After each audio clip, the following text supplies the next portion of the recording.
And welcome, ladies and gentlemen, to the monastery, the open bar of the internet, the world's greatest shit show, and the place where we, the good brothers and sisters of this most holy of temples, seek enlightenment through the drunkest, craziest, and most batshit ways possible.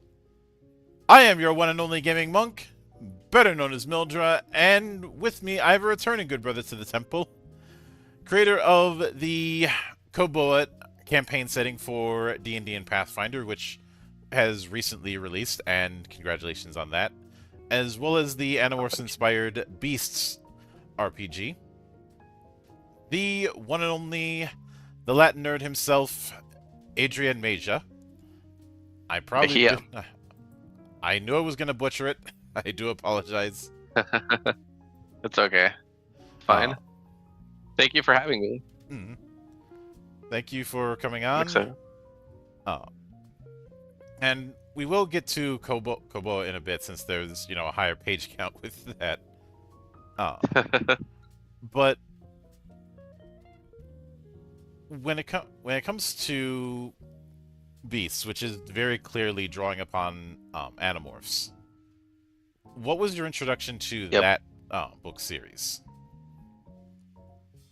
Oh man, my introduction to that book series was in middle school, I think, either middle school or high school. But yeah, I just friends started reading it, and I was an Ecuador at the time, so it was actually kind of hard to get those books. So I just would read whatever books my friends had. Like they would, whenever they went to the States, they would buy whatever the latest book in the series was. So I just read, like, I think I started with book 14, and then kind of hopped my ways through the series until like college, when I was finally able to like actually read it in order from the beginning to the end. But yeah, we were obsessed with it. Like we would read whatever books we could whenever we got a chance, and kind of fill each other in on like the parts of the story that we missed as we were like reading it haphazardly. Oh yeah, and based on how you described it, it sounds like it was somewhat read out of order. Oh yeah. For a while. Yeah, very much so. Around that time did you grab some of the side books? They were my favorites for sure. Like those were the ones that were like, because they're least dependent on the story order. Like they were the ones that like we were able to make the most, like, I guess, experience in the most optimum fashion. But yes, I love those. Were my favorites. Like all the Chronicles books. Yeah. Honestly, of the Chronicles books, I think the best one of the three was Visser. Yeah, I mean, they don't have the word Chronicle in there, but it definitely fits in with the rest. Although Elemis Chronicles was really good. I think that might be, but Visser was really good too. And I will admit it is funny looking back at him, and how during that one particular era of the books that was where it was being ghostwritten. Because some of the ghostwritten books were all right. Some could stand up to the ones that were written by Applegate and Grant. Because that was the other thing. The name K.A. Applegate was more of a pen name for the two-person combo of Catherine Applegate and Michael Grant. Right. And I think the only ones of the side books that, and maybe you had a similar experience, that I didn't care for were the Alternamorphs books. Oh gosh, those were awful. Those, yeah, I don't even count them as like, yeah. I remember reading them thinking, oh, it's choose your own adventure book, except you die every other page. Like there's only, it felt like there was only one path that you didn't end up dying like immediately after making a decision. I always had a theory that they weren't choose your own adventure books at first. They ended up being made into that later in development. I obviously don't know if that's actually the case, but it wouldn't surprise me, because contrast that with a lot of the proper choose your own adventure books, or even game books, and how there's almost a tumbleweed of potential options and directions to go in. I especially think of game books like Fighting Fantasy or Lone Wolf, where there are multiple ways to get to an ending. It's not a case of a linear path, but if you choose the wrong if else you die. Mm-hmm. And I didn't. I remember. I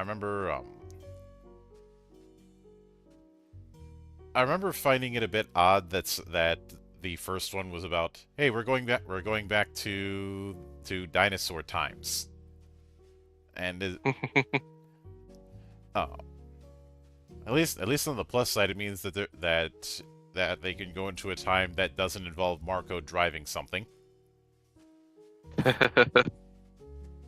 Because there's of course Marco's always crashing. Yeah, he's always crashing something because, well, he's the only one who can. Everybody hates his driving, but he's the only one who can drive. On the other hand, In Battle Morph, yeah. on the other hand, his mother can't drive either, so like mother like son, I guess. Oh, Right. but and something that I think is kind of amusing in hindsight is how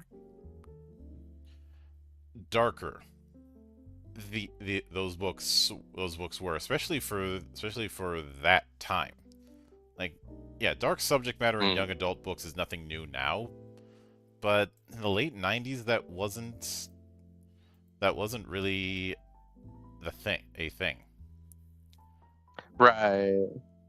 Yeah, I feel like, and I feel like these books like kind of like drew you in. Like you didn't like when you first read them, you're like, "Ooh, turning into animals, that's fun," and you didn't really think about how dark it actually was. Like, oh, hang on, this is child soldiers, this is all these things, until you were like already hooked, and then it started like bringing those themes more into focus.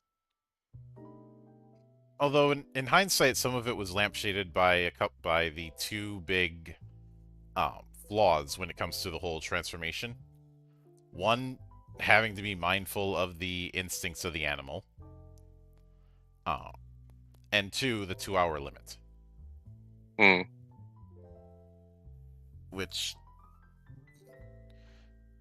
you know, it's one of those things that when you have some sort of power system in fiction, it's always important to have a control. Okay, what do you mean? Like some kind of catch. Oh, I see. Okay, like a downside. A downside or some sort of rule that has to be followed. Okay. About a week ago, I was running a one-shot of Household, and the different little folk in that game, which is a very fascinating setting in and of itself. Think of like Secret of Nim or the Borrowers, and you'll be close to the mark.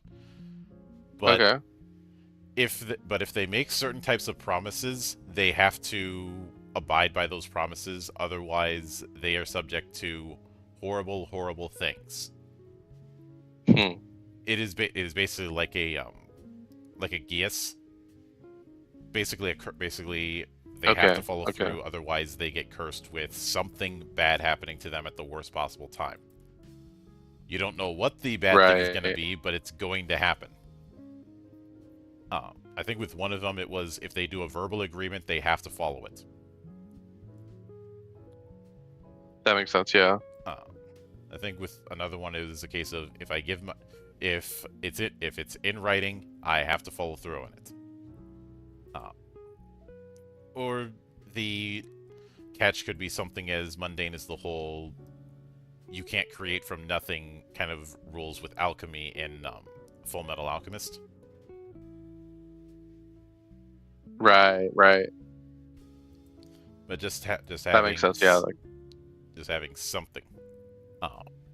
Basically, yeah, like a magic system, like defining your rules. Mm-hmm. Yeah, that makes sense. So that the writers can't just pull anything out of their butt. Pretty much. And make up things. Yeah, okay. I know the meme of, oh, it's magic, I don't have to explain it. Except, yeah, you do. I'd say it depends on genre, but yeah. And we're talking about a genre where you do want it explained. Mm-hmm.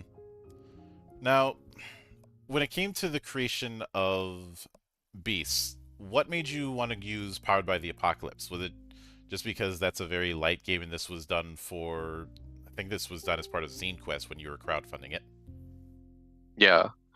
Well, it's actually been it's been on my mind for a while. I wish I remember who said this, but way back in the Twitter days, somebody was like, "Hey, Powered by Apocalypse and the Animorphs, what a great combination." And I was thinking about it. I was like, "Yeah, it kind of is."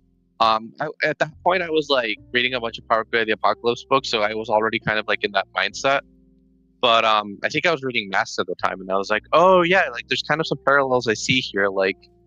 In Masks, you don't take damage, you just like gain emotions. Well, they call them conditions. Yep. And it's kind of similar to Animorphs, where like they're not impervious to damage in Animorphs. In fact, it's quite the opposite, but they can heal up like very easily. So the main damage that they're taking throughout the course of the story is like their mental state. So it kind of like started seeing those parallels, and I was kind of just excited to do something in the PBTA system. So kind of just decided to go with that. Mm-hmm. But with that in mind, I do think it's interesting that even though this is clearly drawing on Animorphs, this could just as well be applicable to a wide variety of the whole hidden invasion kind of things. And you do give a few examples in the whole make a world setup.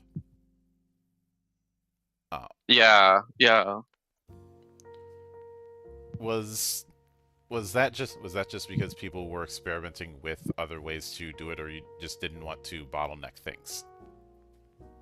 Well, like I definitely wanted a system where people who want to like play actual Animorphs could play actual Animorphs, but I also didn't want to like restrict it that much, especially since like I didn't want, like when I made it, I thought, oh, fun Animorphs, but I didn't want to actually play in the Animorphs setting because I liked the story that K.A. Applegate pen name gave us.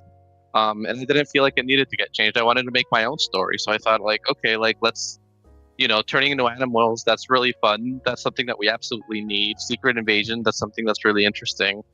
But like, it doesn't have to be Yerks, like let's make our own enemies with their own like pitfalls, because we already know, Mr. 3 is too prideful to like ever consider that humans are gonna attack him. He's an idiot who rose through the ranks. Like, let's come up with some other enemy with some other fatal flaw that the characters can exploit, so that the story isn't too predictable. Yeah. Although to be fair, Visser 3 is a lot smarter than his twin. That is very true. That's kind of praising with faint Dan's, because his twin was a few eggs short of a picnic. Yep. But I do find it interesting that you had when it came to the background questions, having a few archetypes, and I can make my guesses as to who in the original team would fit those archetypes, but I would at the very least like to do a bit of the nerdiest Rorschach test ever when it comes to the 4 that you have. Okay. I mean, I'm guessing leader would fall. Obviously, Jake would fall under that. Oh. Right. If should I add the prince part? He doesn't want you to. Yeah, it's. But when it comes to idealist, Cassie. Yeah, definitely had Cassie in mind for that one. She definitely seemed the most idealistic about the matter. Warrior, that is Rachel. Oh yeah. There is no argument about that. She was always the first and last to throw hands if need be. Yep. But with technologist, that one's a little bit harder to pin down. At least from the outside. part of me is thinking Tobias, but that doesn't quite work. And Hmm. another part is thinking Axe. Yeah, Axe is like the closest one I would say. When I first started making these, when I started with these four, it was actually intended to be Marco, and it was more of a tactician or strategist. Hmm. But I was having trouble thinking of what exactly that wanted to be, and I was thinking that I wanted to involve more weird science into it. So it kind of just took on a spirit of its own, and I just was like, well, let's just have somebody who does weird sciencey things. And then it ended up feeling a little bit like what Axe contributes to the team at points. Hmm. Um, I should be able to think of examples, but the only example I can think of is actually from the series where he like rubs a card on his skin and suddenly it's like a pirate key for everything that uses an access card, Hmm. which is not in the books at all. But yeah, I guess someone really wanted to use the psychic paper from Doctor Who, even though that wouldn't show up for a few years. Oh, yeah, I feel like they just needed a plot device to like get through some things that would be harder to do in a 30-minute TV series than in a book. yeah. Oh, I've listened to a few interviews and done some digging when it came to the TV series. Oh, there were several major mistakes that they ended up making, and I know one of the I'm directors not was surprised. upfront about that. One of them was the technology they did to do the morph effect was consumer level tech. Uh, Interesting. there was also the fact that using the animals was an absolute nightmare. Um, Yeah. he like one of the directors who had also directed several episodes of Are You Afraid of the Dark, including the one with the clowns, um, Hmm. had talked about how one of the one of the other directors who he wouldn't name, uh, was insistent on having the actors carry the series Bible with them all the time. Which, Hmm. if you're not familiar, a series Bible is a document that has every characterization, lore, and whatnot to keep everything consistent. Especially if you're Aesthetic. Yeah. cycling, yeah, especially if you're cycling writers and directors on a TV series. Everybody needs to know Right. what they can and can't do. Uh, Yeah, if you tell somebody like design a gun, they need to know what the gun they need to have. You tell them design a gun, but they need to be able to reference what the gun should look like. yeah. Um, it's funny you mentioned that because earlier today I was rewatching a video by Zach Hazard where he was trying to decipher what type of Beretta the Samurai Edge in Resident Evil is based on. Um, Oh, interesting. it's a little bit easier to do that with the remakes, but with the original, it's like this Frankenstein of different Beretta models, Huh. and Yeah, I imagine they just made their own thing up. At least that would have been my guess. that's his theory was that because they didn't actually have one in the Capcom office, they took a bunch of photos from movies or from gun magazines and just cobbled something together as a mood board. I could believe that. Yeah. Uh, the when Zach used to be a armorer in the army, so he'd be very familiar with how two different Berettas might have little differences that he would know because taking them apart and putting them together is kind of his thing. Um, but there, I do remember at one point Applegate had supposedly said that maybe Animorphs should have been animated instead of live action, which Hmm. I feel like I would agree. I could see it, but there's one small problem. Nickelodeon does not What's like to that? spend money, Well, right. and a single episode of Avatar at the time cost $1 million. Right. Yeah, animation can get a lot more expensive than people think, and when somebody tries to cheap out on animation, you notice. Oh. Yep. And it's just as bad with, say, stop motion. In fact, in stop motion, it's even worse. That Mad God project took like 13 years. But yeah, when it came to transformation, were things like Feed the Beast your way of having the transformation limitations that you see in the books, that without having to worry about a set time limit? sort of, yeah. I mean, in the end, like at first, I toyed around with just having like a time limit, but I feel like that works way better in literature where you have like a single authorial voice than in a game where you have multiple people creating the story together. I feel like it would get like too like, I don't know what the like accountanty, like you're just like accounting like every minute, and it takes away from like the actual flow and fun of the story. So I reworked some of the limitations, I feel, because I feel like it would work better that way in a game. Yeah. Without as many.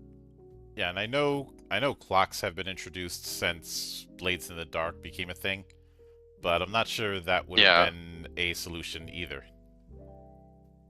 Yeah, it's an approach I tried to.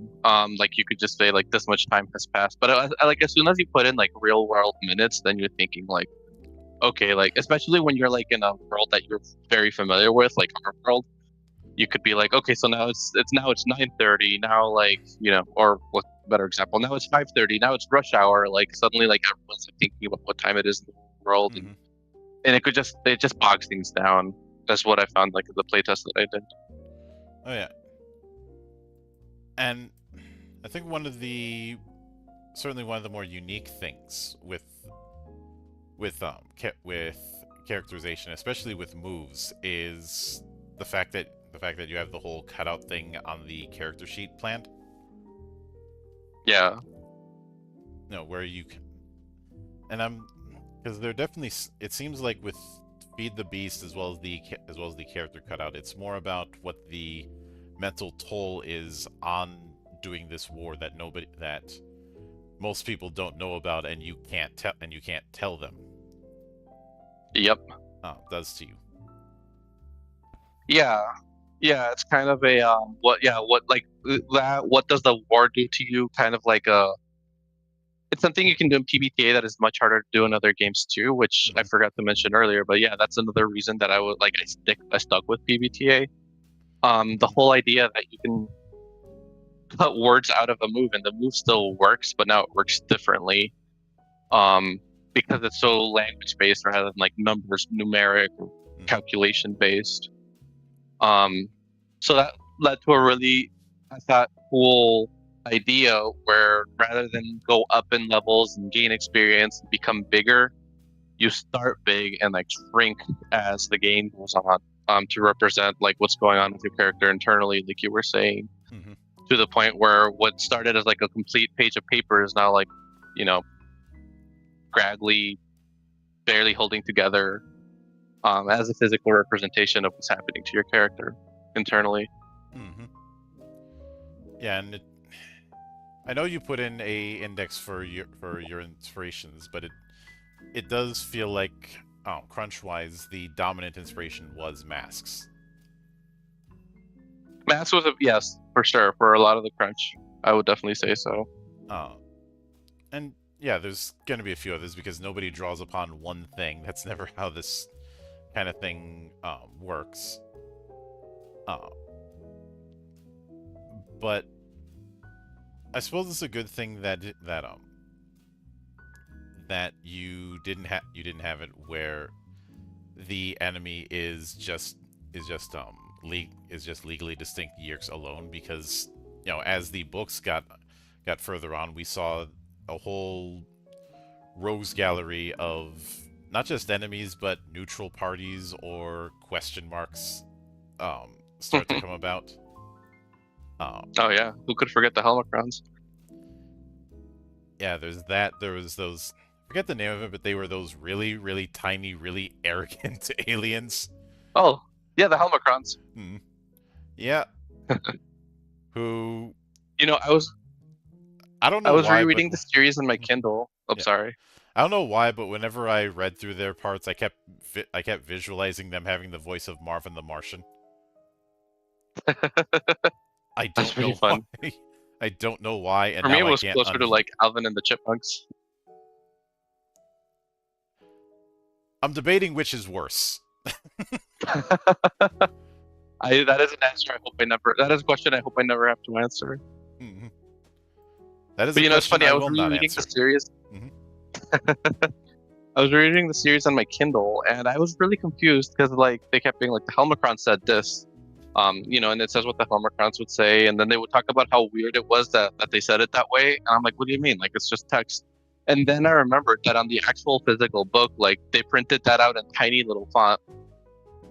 But on the Kindle version, everything's just the same font, so it completely like eliminates the impact of that. Mm-hmm. That's why I need to find the actual books and get them again. Oh yeah, and you know this the the same thing applies when it comes to things like the howlers or the chi, um,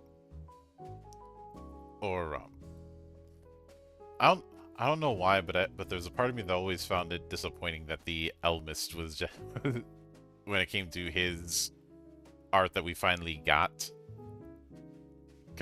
He just compared looked like to a old guy. he just looked like a guy you'd see in the Dark Crystal. That is that I cannot deny that. Uh, and now, granted, the TV show having him as a translucent old guy wasn't exactly an improvement, but uh, but then again, it's hard if you're doing a visual medium, you need to have him have some kind of appearance. But at the same time, he's described as somebody who's everywhere at once. Right.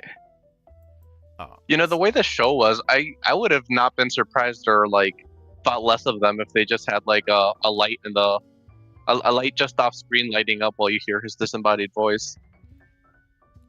yeah, which does sound a bit like something TOS Star Trek would do, but it's the case of there's not a whole lot of better options. Yep.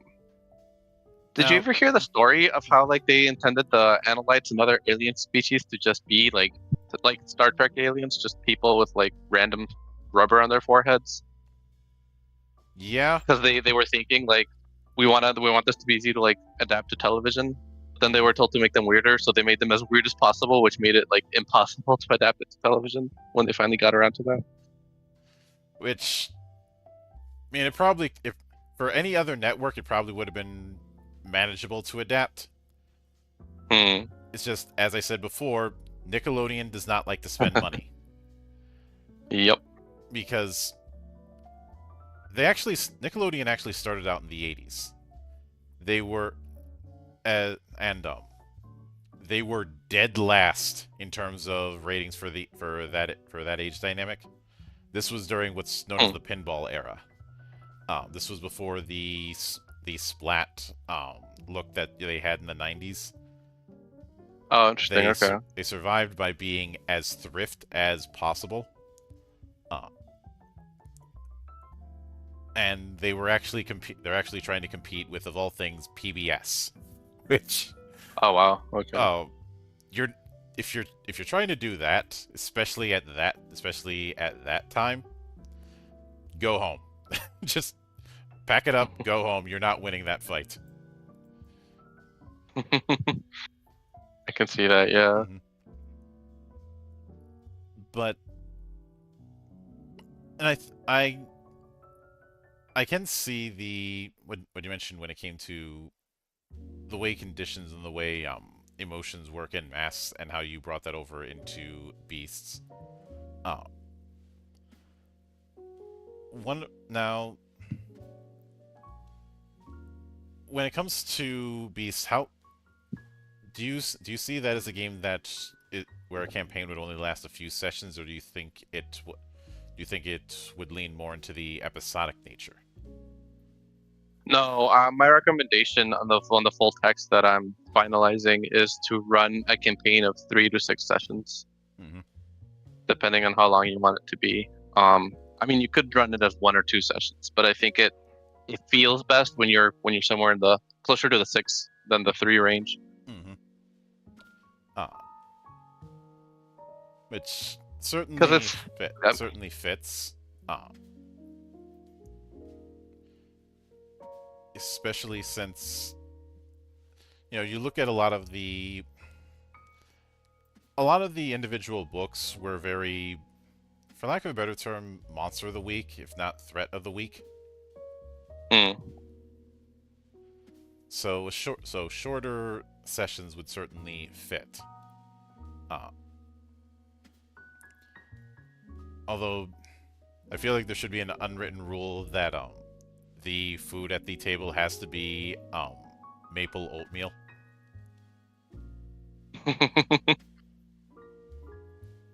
Seriously, of all the things to exploit as a weakness, instant maple and brown sugar oatmeal, the most basic ass form of instant oatmeal, is the one that we go with.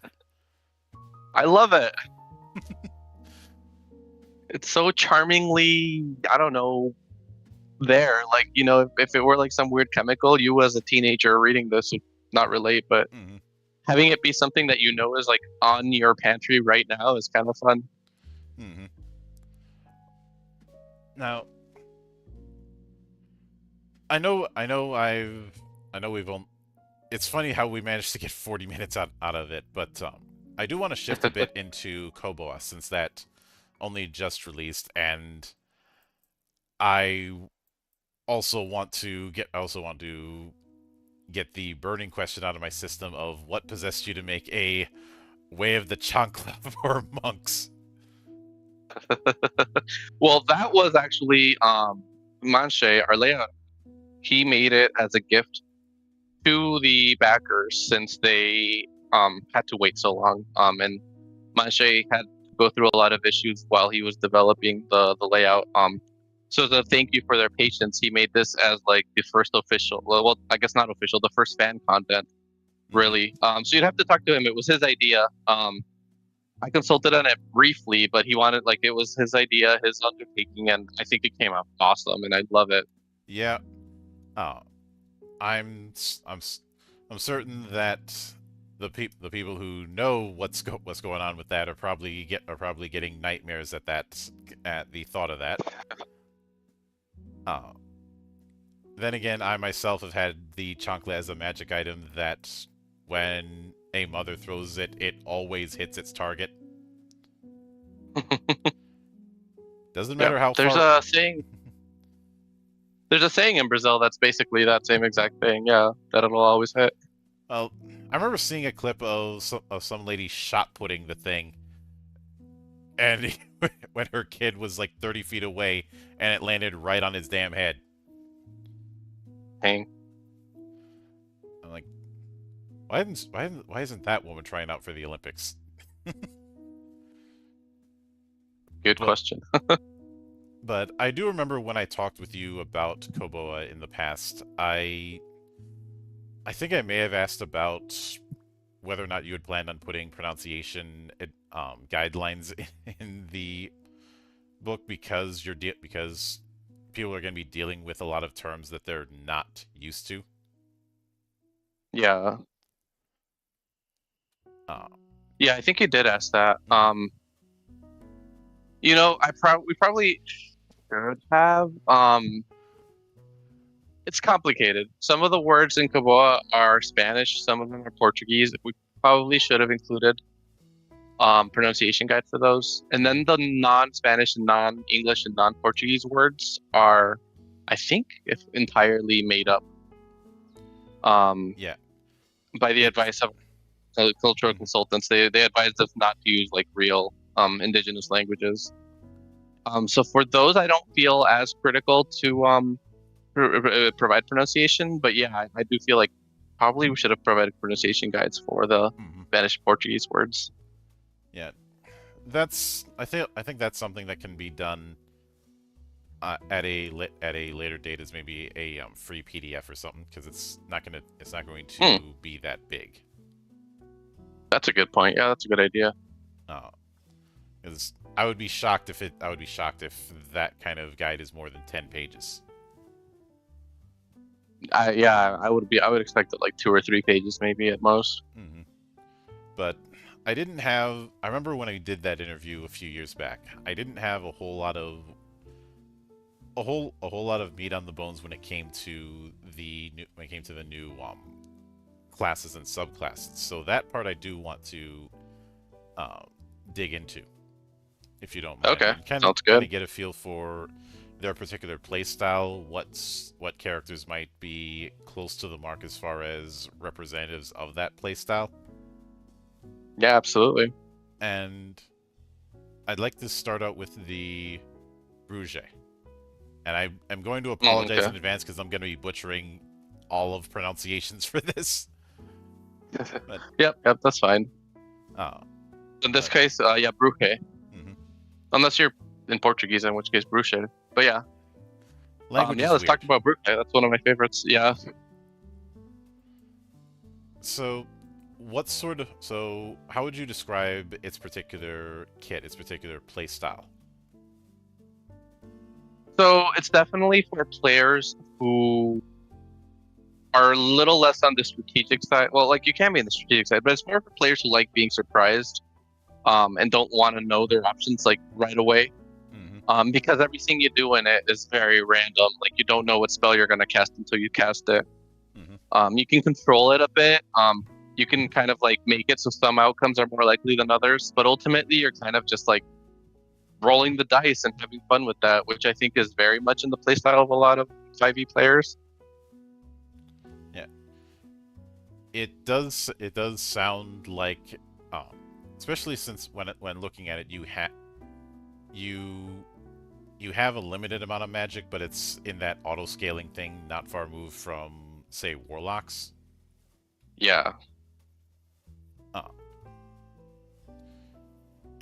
We kept it like parallel to warlock development to kind of give like a bit of like a handhold on like what you kind of compare it to. So yeah, it works similar. Like you get these. I'm sorry. Go ahead. Yeah, and its subclasses, of course, are traditions, and I'm curious what they'd add to the table. Okay. Well, there's definitely like the what do you call it? The Gish type, where you're both like doing combat and casting spells. That's the Bakenje. That one is really fun because like normally you're rolling a d4 to determine what your spells are. Obviously, the higher you roll, the higher level spell you cast, with a 2 and 3 result being like if I remember right, a 2 or a 3 is basically the level you should be casting. A 4 is higher than you should be casting, and a 1 is less than you should be casting. Yep. But with the Bakenje, you can change that. You can cast some spells, and instead of using a d4, you're going up to like a d10, I think, if I remember right.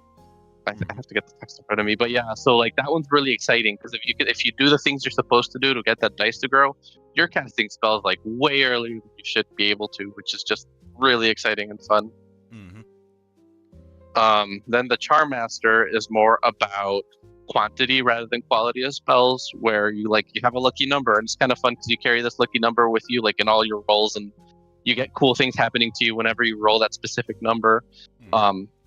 And even though you're rolling a d20 most of the time, you're going to choose a 1, 2, 3, or 4 most likely to be your lucky number, since your Encanto rolls use a d4, which means that you kind of get some benefits even when you fail on a roll. There's still that chance that you still might have something good happen, which is always fun. And then the last one that we had was the Spirit one. Oh man, that's the one I remember the least about. Spirit Talker. Yeah, I remember that one the least. I feel like with that one we were going more with like a story than mechanics. Let me check the the actual guide to get them. From what I'm seeing with it, it seems to lean a little bit more into the into the familiar part of things.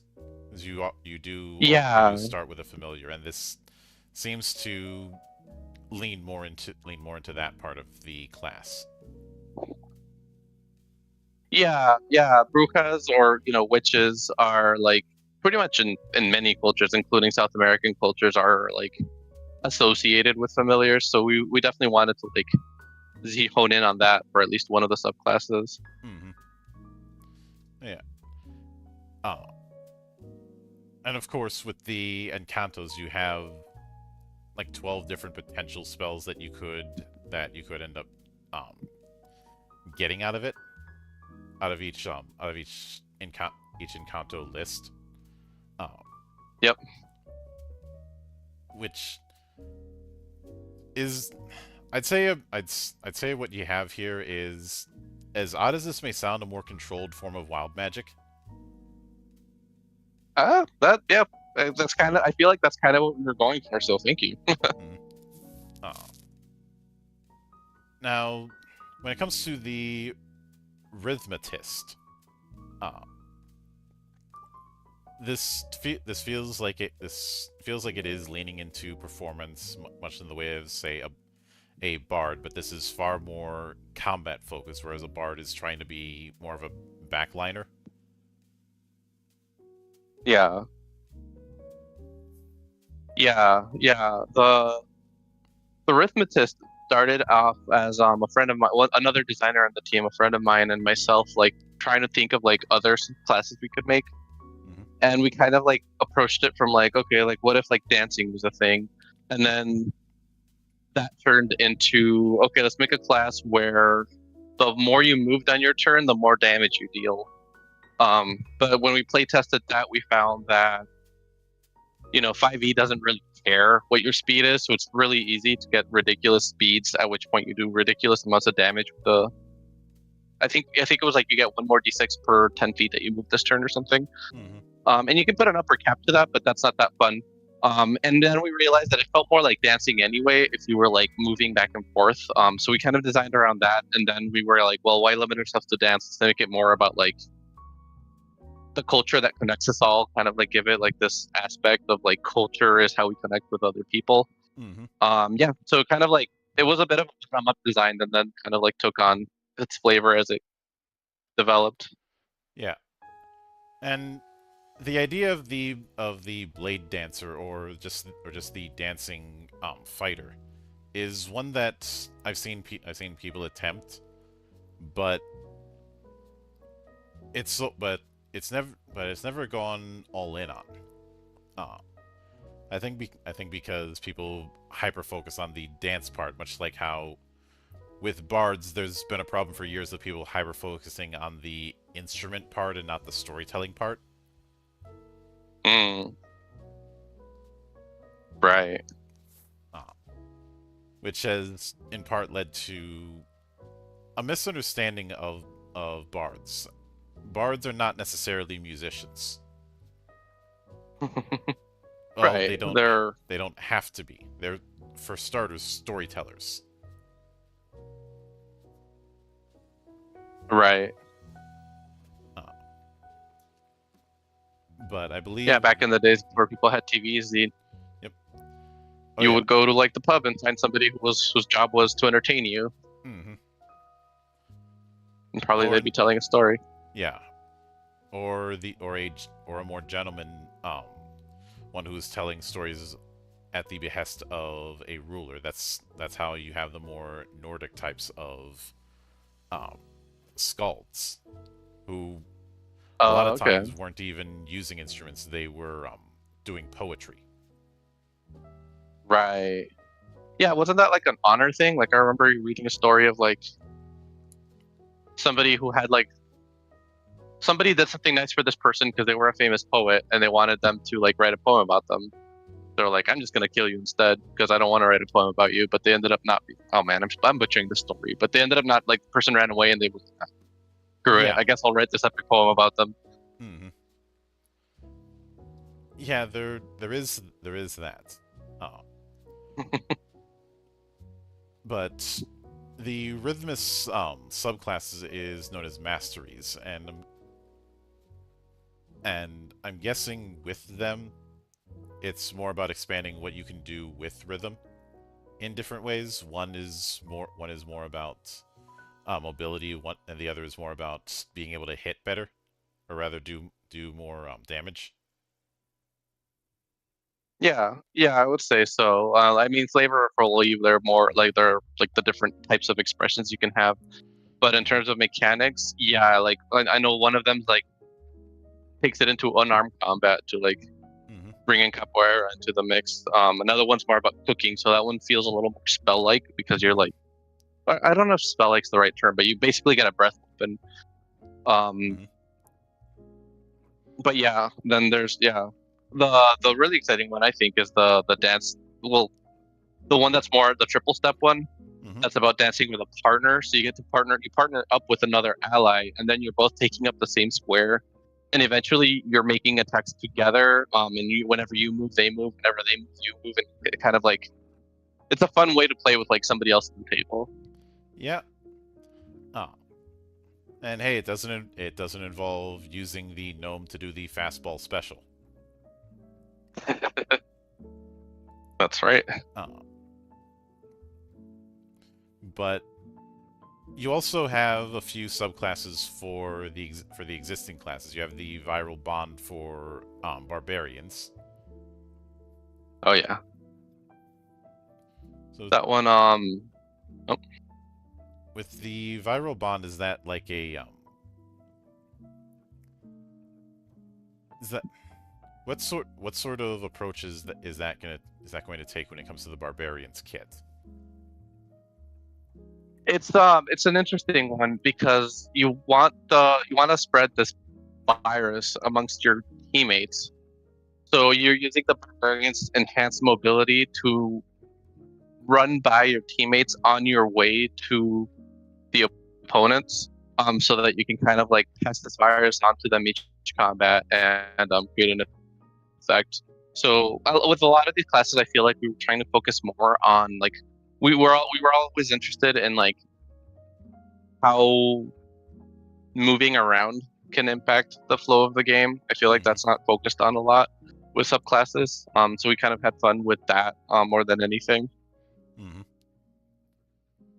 Yeah, and with the with the dirty brawler, I think it's pretty self-explanatory just by the name itself.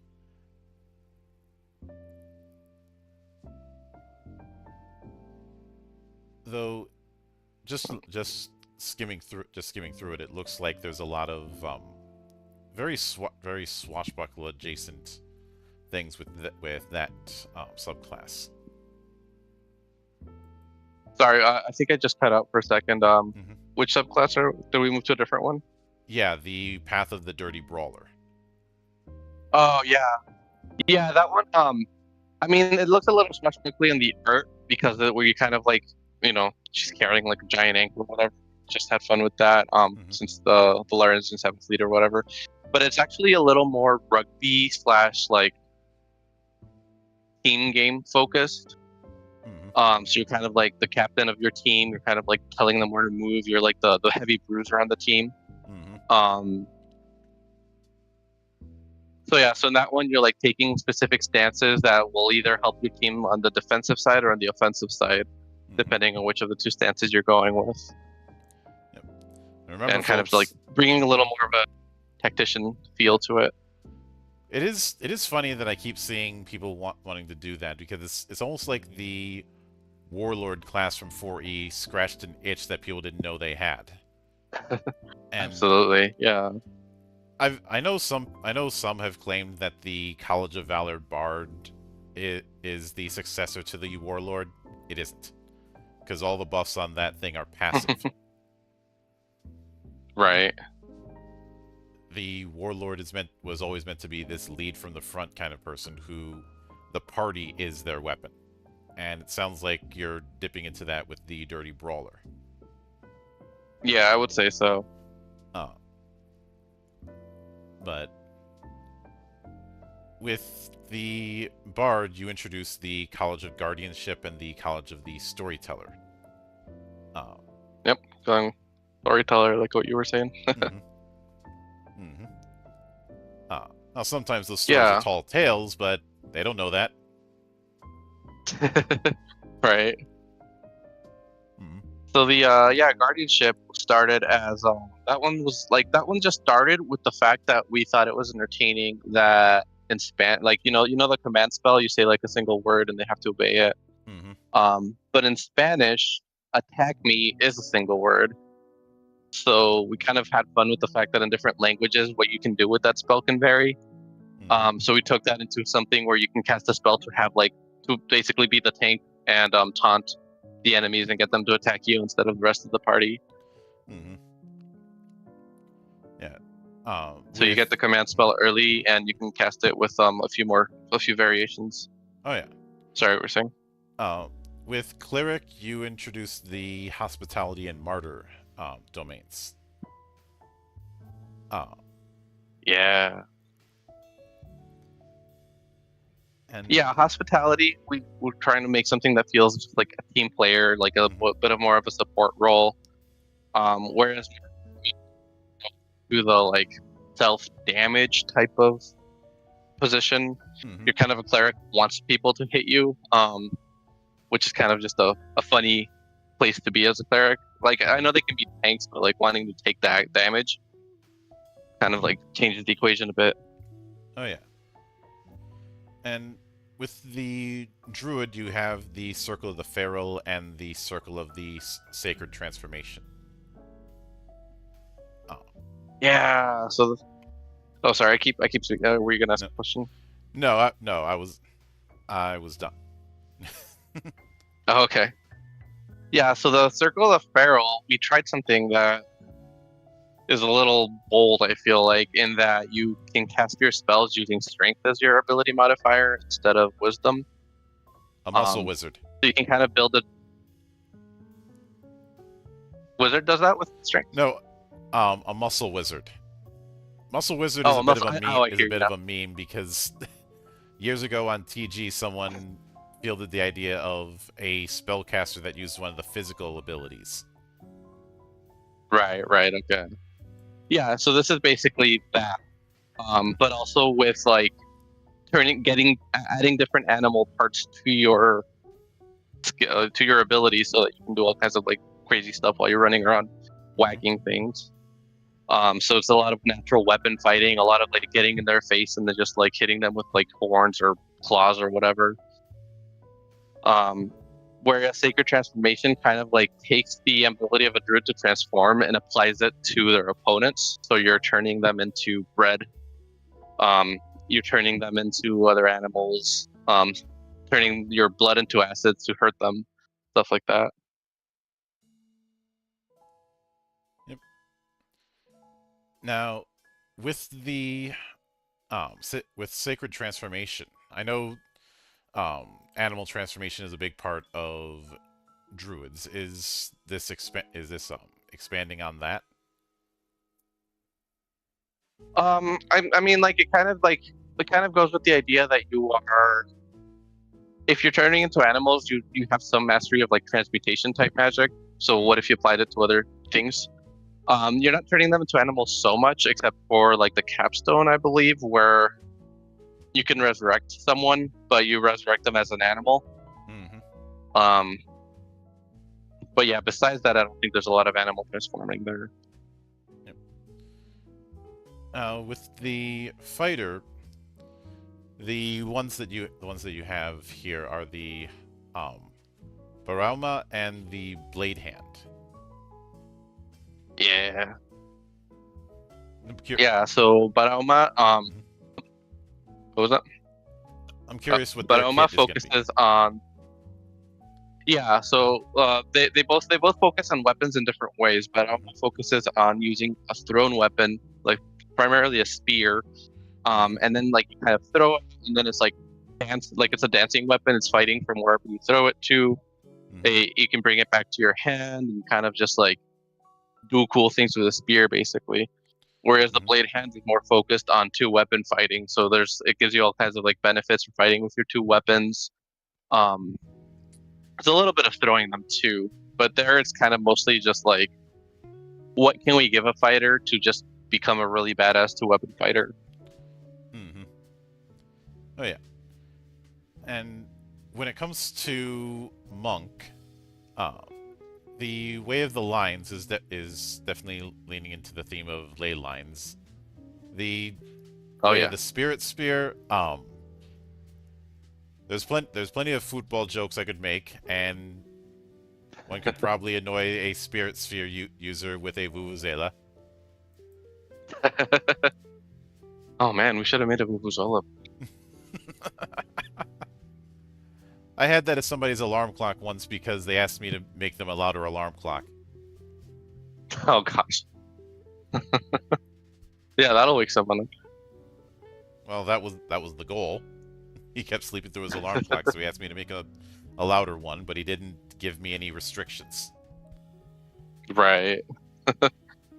So yeah, the Way of the Lines kind of like is about having lots of choices and choosing between them. So you're attuning to these different ley lines that each give you like a different benefit. Mm-hmm. But the main thing you're doing is, again, this one is trying to focus on like movement in battle, where you have this like little lay buddy thing, like a little like spirit familiar or something, Mm-hmm. that can move as much as you do.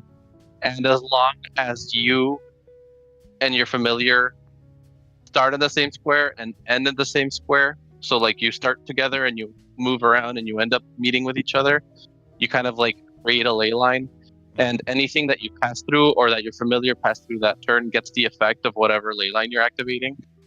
So it kind of makes you want to start running around the field and like really like think about your movement and like maximize, like, can I pass through these many enemies? Or if you're doing something that's beneficial to your team, can I pass through all my team members?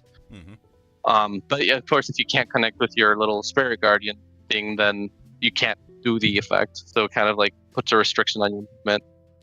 Yeah. On the other hand, if there's one class that's going to take full advantage of movement, it's the monk, who's going to get more speed than anyone else. Yep. And I know it's called a spirit sphere, but both the art and the description of some of the features, I cannot help but think of football. Well, that's yeah. We wanted to have a football subclass, and we thought, hey, a monk that creates a sphere out of key or whatever you want to call it, that's pretty fun and cool. Yeah. So yeah, that one, you get this like special weapon, the spirit sphere, that requires no hands to use, and you can kick it around. When you kick it close to one of your teammates, they can kick it back at you, so you can kind of like have it go through enemies and do damage, coordinate your movement with your allies to be able to like maximize the use of it. Mm-hmm. And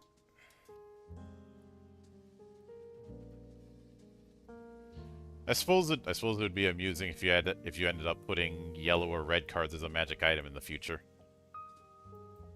Oh man, that's a good idea. I'm gonna have to write that down and steal it because I like that. Mm-hmm. Hey, if Tactics Advance could get away with it with the judges, then I don't see why not. Especially since it'd be like one magic item. When you use it on something, it's yellow. But then if you use it again on the same character, it's red. So you kind of have to use it twice before it has like a freezing effect of some kind. Okay, yeah, that's true. Especially since inevitably somebody's going to be a bit dirtier with their play. In worst case scenario, you have the setting equivalent of Pepe. What do you mean? Pepe was infamous as one of the dirtiest players in football during his time. Oh, okay. Oh, I see what you mean. Okay. You know, the kind of person who would do the casual walk and then just happen to step on your leg or something. Right. And obviously a lot of people hated his guts over the whole thing. The problem, it's one of those things where he's an asshole, but he was very good. It's just it's just Right. he managed to find ways to piss everyone off. Ain't that just the way? I feel like there's two kinds of soccer players. There's those, and then there's the ones that focus so much on the game you don't even think about like anything else. Mm-hmm. Uh, and then there are the ones who have to deal with their team being cursed. Uh, Hmm. Fair. then again, every sport has one team that is my whipping boy. Usually because they end up talking a whole lot and can't back it up. Like these days, my whipping boy seems to be Real Madrid because anytime they lose, they end up crying like babies.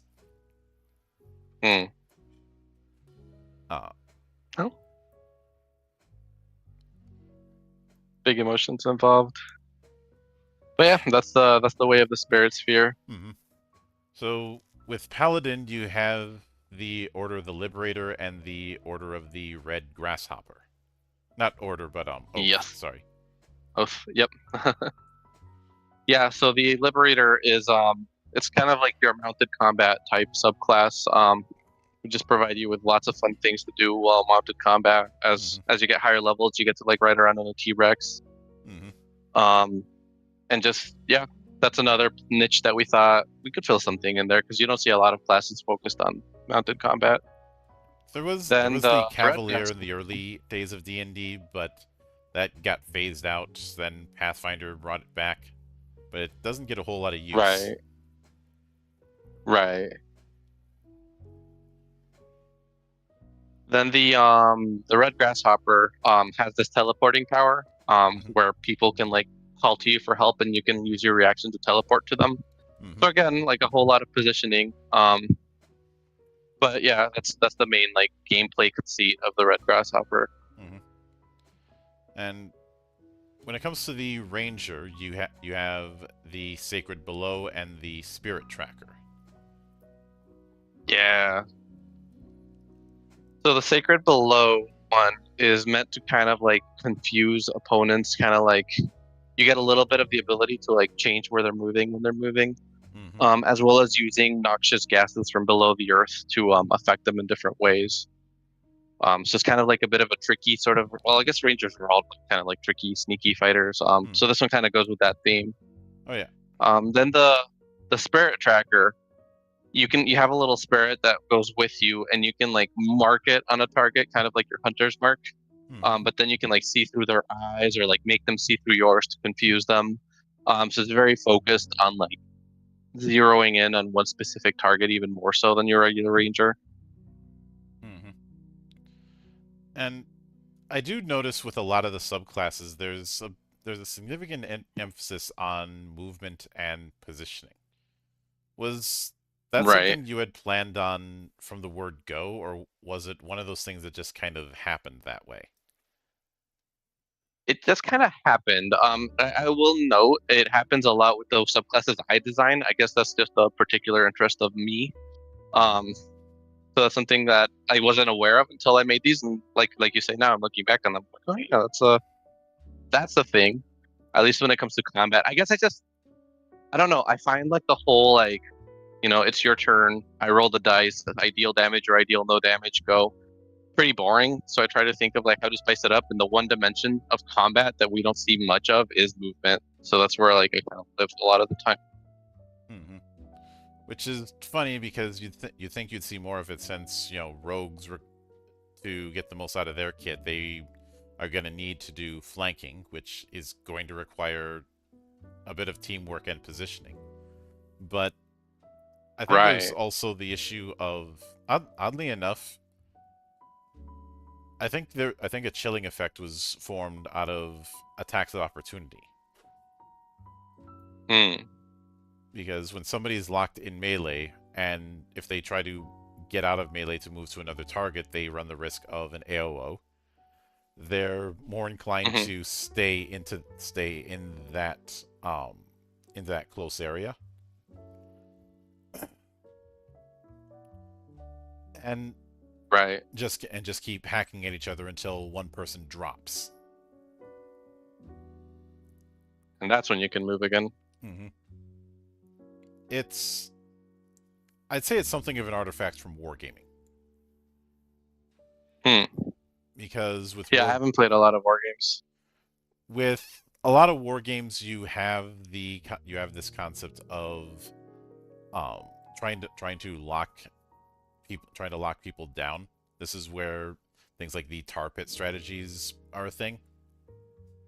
Tar pits, the idea of it is get a bunch of individual cheap, not very survivable monsters to just have the enemy slog through them while they're occupied with that, you're off with the actual forces doing a diversion attack. Okay. That makes sense. Think of, say, the swarm factions you might see in an RTS. Right. Right, you're just like surrounding them or like getting past their front line to get to their ranged glass cannons or whatever. Yeah, or just throwing a bunch of shit at the wall and seeing what sticks. Yeah. But when it comes, one of the things I find interesting was the alternatives uses of spell books, because given the kind of setting we're dealing with, depending on the character, it would be a bit odd for them to hold a giant tome that they're carrying with them. Right. Right. Plus, like, the concept of like the storage of knowledge in book form being the only way to store knowledge is kind of just a Western type of concept. To some extent, a bit of a colonialist concept, especially in historically how it interacted with the ways that the native peoples of South America used to store their knowledge. So we wanted to like bring that to light and make that an element of gameplay and a lot, like, give them a chance to use alternative methods of storing knowledge that have been used historically through generations. I remember having a caster at one point who every time he learned a new spell, he took a tattoo. So just a couple tattoos on his face, cool. And by the end of it, he had like a whole mosaic of tattoos covering everything down to his torso. Awesome. Yeah. And of That's course, really cool. Of course, it's all in a cipher because it's always a cipher. Right. But given the kind of setting that this is, I am curious if you have plans on putting not necessarily a full adventure per se, but a collection of story seeds of this is where the starting point of a particular adventure or campaign could take place. Yeah, that's we're thinking of like follow-ups to Koboa once we have like, once we deliver everything that we need to deliver, we're thinking like, what do we do next? Do we do something next? So I've been brainstorming ideas, and one of the ones I had was a book of or I guess is a book of parties and celebrations that would happen in the world of Koboa, and use that as a starting point for adventure. So like you can talk about a party and like the flavor of it, but then be like, okay, so here's a scene where like during this party, this is an interesting dramatic thing that could happen, or here's a battle map for when like somebody crashes this party. Or like one of the ones I was thinking about is like, condors, they will like, after they find like a big amount of food, they will sleep a long time, and then eventually they'll fly off to like get another one. So in this setting, instead of rocks, we have like these giant condors. So I was thinking, how cool would it be if there's this really massive condors who just sleep for like years at a time? Like every 5 years it wakes up and like looks for food. So there's a whole festival around it where like people know the condor's about to wake up, so they like get food for it to like try to get its blessing, or like try to send it off somewhere else so it doesn't like steal their food or whatever. So you could write a whole adventure around that. You can talk about the festival, then have a little battle map, have that as be like the beginning of the character's adventure or whatever. So yeah, it's definitely something that's on our radar as a potential next book. Mm-hmm. I could certainly get it, and you do kind of have some hinting of that with say the encounter tables that you have with some of the creatures. Mm. You know, with even Yeah, if it's such a it's handy thing to just have a quick little table that the DM can roll in. That's like, here's like 4 different ways you could use this creature. hmm Just one line each, but I feel like that just makes it so much easier on the DM side. It can give them new ideas to work off of. hmm oh yeah, and there's new ways to give our players nightmares, because if we're not giving if we're not giving our players PTSD, are we really doing our jobs? Uh, Yeah.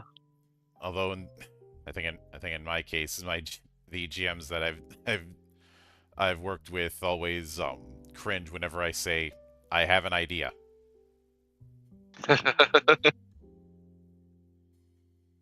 Oh Not man, it's so fun when players have has any ideas. uh not because it's going to be a bad idea, but because it's going to involve something stupid but still works. Therefore, it's not stupid. Uh, Right. And now it's up to the DM to figure out how to implement it mechanically. um, did I tell you about the up button? I don't think so. One of the first times I ran a character, I had made very clear I want to play a thief, but I'm not interested in doing the whole backstabbing and lockpicking and all that. I want to be building traps that are on the level of ridiculousness, like it's straight out of a Chuck Jones sketch. Chuck Jones being basically the father of Looney A whole bunch Tunes. of Rube Goldberg machines. Yes. Right, right. And one of those traps was a rune trap called the up button. Okay. It's a very simple thing. You step on the square where it's set, you go up at 40 miles an hour for 6 seconds. You're launched up. Yep.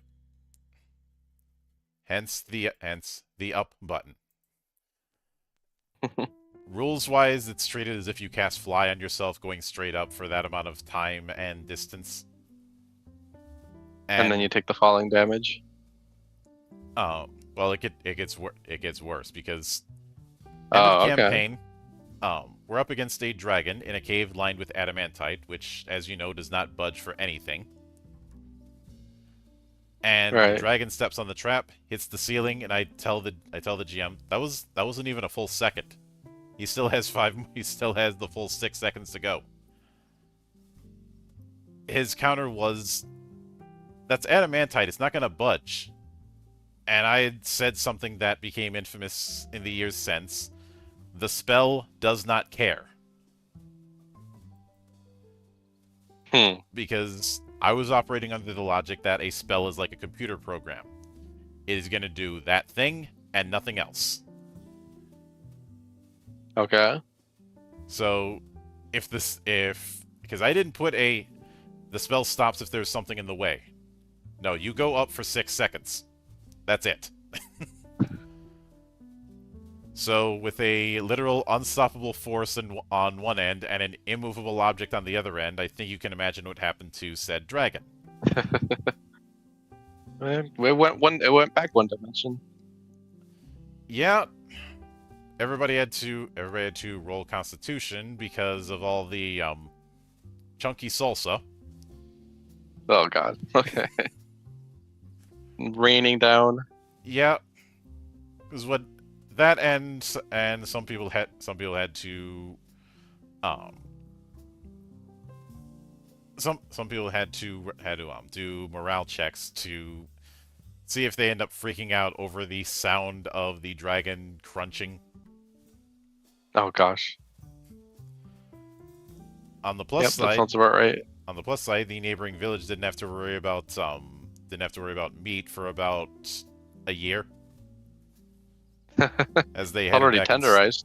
as they headed back and said, "Okay, first off, the dragon's dead. Second off, I need every wagon and cart you have. Not a bunch of them. I need all of them. I worry you didn't hear me correctly. Okay. Yeah, it is. Yeah, it is the whole. And this was years before Parks and Rec, but it is the whole. Give me all the bacon and eggs you have. Right, right. Not a lot of bacon and eggs, all of them. And he gave me the stink eye for like a week after that. I can see that. Yeah. Because anytime I'd pass by, he'd just look at me like I'm watching you, you son of a bitch. Of course, I don't regret a thing. Yeah, that's understandable. Oh. Of course. Yeah, you made a cool story. You got all the story points for it.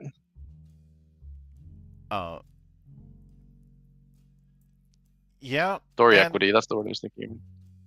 And as I mentioned before, if it's stupid but it works, it's not stupid. It's smart. Right.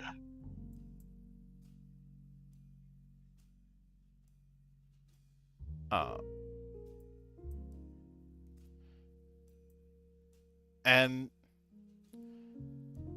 you know, as a result of that, I ended up creating a meme by accident.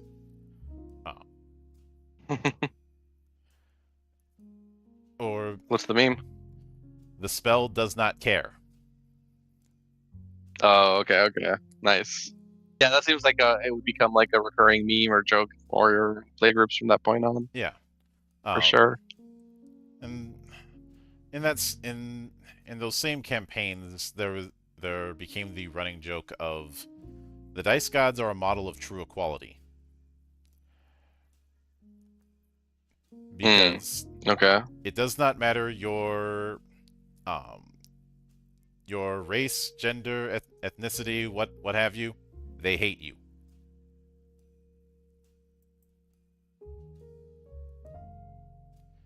But they hate everyone equally. Right. And of course, because of the whole monk thing with me, I've been asked to bless dice more times than I'd care to admit. But when it came to the things that were added into Koboa, is there anything that comes to mind that you had considered, but either got iterated out or it was felt that it wouldn't fit within a core book? A few things, yeah. Like like in Koboa, we have these giant snakes that replace the fantasy niche of dragons. Mm-hmm. So we had an idea of this like alternative way that you would fight them. Like they would be very long, and so like they would just take up a whole space like a swarm. And we were thinking of like ways that would work. Like, it can try to wrap you wherever you are because it's just all over the place. It's not coiled up. It's just full length all over like a building or something, just all over the place. So we were trying to think of cool ways that would be, and we came up with something pretty fun, but we realized like this would be too much page count, especially and like it wouldn't even be worth it unless we had a bunch of like different serpent enemies, and we only have page count for like 10 enemies period, or I think it's more than 10, but a limited amount of enemy slots, and we already had so many other things we wanted, so I figured this would make more sense in like some sort of like creature book down the line. Mm-hmm. So that got put off. We had a bunch of creature designs that we had to cut for in the interest of space. I'd say those are the main things that I can think of. Oh yeah. There's also and then with the Gazetteers, we have like a neutral city that's kind of like a place that is not within the jurisdiction of any of the 5 territories that we wanted to like dedicate some Gazetteer space, but we had to cut that as well. Yeah, I think that's everything I can think of. Which I could certainly get it. And I believe that you're currently working on getting the print versions out into the wild. But oh yeah. what are beyond that? What are the plans for Koboa? Well, yeah. So once we fulfill the, like I said, once we fulfill the Kickstarter, we're thinking what to do next. We floated the idea of a creatures book with all the creatures we had to cut out. Like we basically already have a creatures book written, or maybe 3/4 of one. So that could be an easy, fast thing we could do that I imagine would be interesting to people. We've also talked about doing, like I said, like some sort of like mini, not even like a full adventure book, but like just tiny little mini adventures, like scenes that you could add to a book in the context of like celebrations. Not even one shots, but like scenes within a one shot, maybe some one shots, but mostly like here's a celebration, here's somebody that crashes it, and then you figure out what happens after that. Sort of stuff like that. We've also talked about expanding the world, like maybe making a world guide for like a place based on Caribbean islands, and getting people from the Caribbean to like, really do the world building for that, or something with like more of the North American, Central American countries. So we're kind of just thinking about all sorts of ideas and trying to like evaluate as we get closer to finally like having the Kickstarter fulfilled. Mm-hmm. Yeah, I can certainly get that, and it is something that I will keep a very close eye out on, as I do with just about everything involving the shiny math rocks, because I seem to be everywhere and nowhere at the same time. A good place to be. Yeah. It seems doubly so on April Fool's Day, where everybody around me starts getting nervous that they're going to be the target that year. Not for anything malicious. Yeah. It's just everybody is on the table. Yeah, I get that. But with that said, I do want to sincerely thank you for taking the time out of your schedule to come all the way to my monastery and enjoy the madness that happens here. It was a big climb, but it's a very nice monastery. Yep. Anytime you see fit to return, the door is always open. As I often say around here, drinking is not mandatory, but it is encouraged. And it does help. No. I feel like that's something my uncle used to say. Drinking is not mandatory, but it does help. Huh. That's cool. Probably. And of course, thank you so much for having me. It's of course. Oh, I was just gonna say it's been really nice conversation. I'm really bad at this. I'm sorry. No worries. Of course, a sincere thanks goes out to everyone who took the time out of their schedule to come onto the show and enjoy the madness. And there will be plenty more where that came from, as there always is here on the open bar of the internet. But until then, on behalf of the good brothers present and not present, my name is Mildra. I am your gaming monk. Stay fucking frosty, everybody.